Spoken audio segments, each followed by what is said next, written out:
The morning sun hadn't yet crested the hills when I found a dead carp thrashing in my toilet bowl, its glassy eye staring up like an accusation. I froze, heart pounding, thinking it was some sick prank until I twisted the kitchen faucet and got nothing but a hollow gurgle. Outside, my cattle troughs sat bone dry, my tomato vines sagged like they'd been cursed, and my dogs circled the bird bath, tongues lolling, as if it held the last drops of salvation. Confusion turned to dread as I stumbled across my porch, boots half-laced, and spotted a pristine envelope taped to my fence post. The HOA's embossed seal glinted mockingly, its polite font hiding a sucker punch. Saw water access suspended pending compliance with HOA landscaping standards. Thank you for your cooperation. Saw no warning, no call, no chance to plead my case, just a cold, calculated cutoff. This wasn't a mistake. This was war. I owned 20 acres, land my family had tilled since the Eisenhower era, and now some pencil-pushing HOA thought they could choke me out like a trespasser. Fury propelled me to their office, dust trailing my truck like a battle flag. The place reeked of lemon wax and Cynthia Merrow's cloying perfume.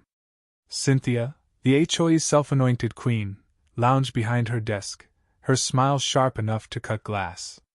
Her own yard boasted a gurgling fountain, a lily-dotted pond, and enough irrigation to flood a small town, yet she had the gall to starve my ranch. When I demanded answers, her eyes glinted with glee. "Your property's an eyesore, Mr. Harlan," she said, voice dripping with fake pity. "You're within HOA limits, and our bylaws are crystal clear." I asked if she'd personally measured my hedges to match her precious rulebook.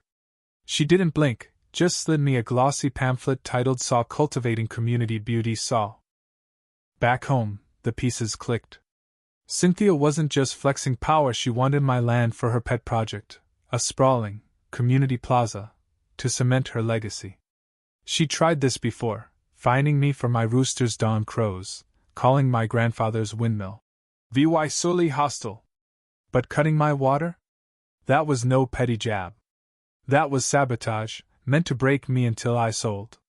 She didn't know I was forged from tougher stock, fueled by grit, solar panels, and a grudge that burned hotter than a July noon.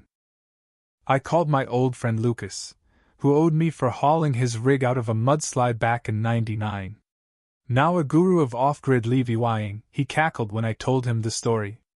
"Time to harness the sun and shove it where Cynthia can't reach," he said. That night, in the shadow of my barn, we mapped out a rebellion on an old grain sack, a solar-powered pump, underground pipes, a private irrigation network, all legal, all on my deeded land, untouchable by HOA clause. Under cover of darkness, armed with shovels, headlamps, and a six-pack, we dug trenches, weaving pipes beneath flower beds to dodge Cynthia's prying drones. Every wire we laid felt like a raised middle finger. 2 days later, Cynthia cruised up in her golf cart, clipboard clutched like a scepter, oversized sunglasses screaming authority. "Ready to comply, Mr. Harlan?" she asked, sniffing for weakness. I handed her a childish sketch of a bird bath and neatly trimmed shrubs labeled Saw HOA-approved Harmony Saw.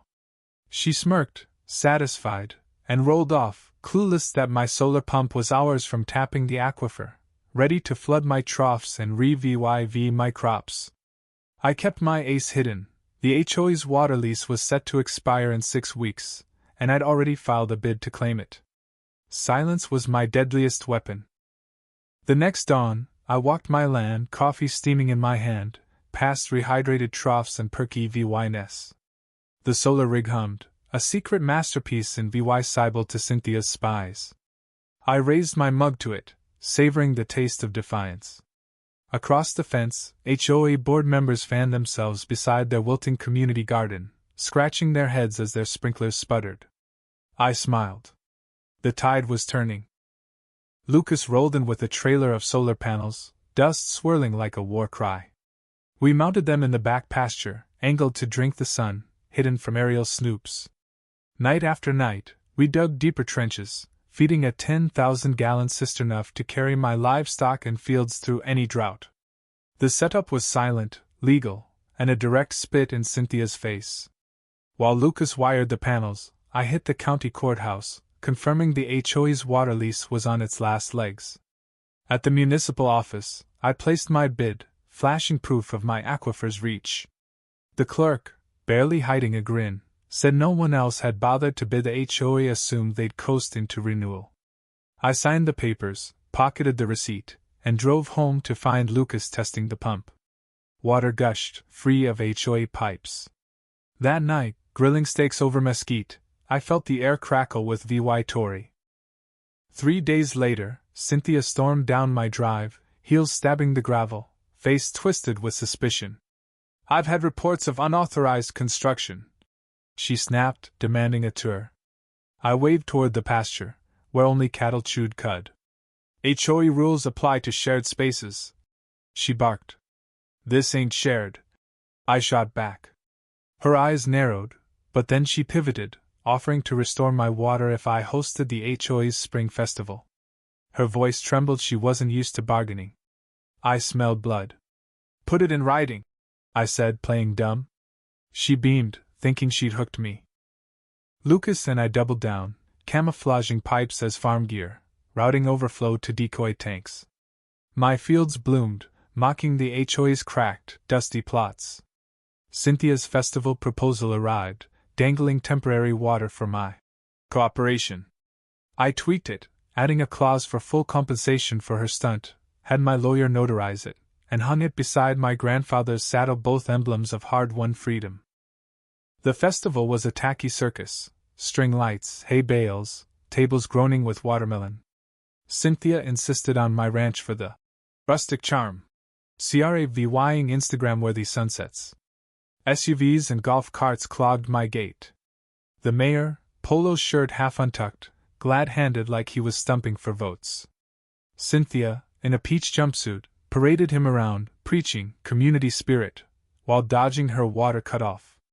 By noon, her house of cards wobbled.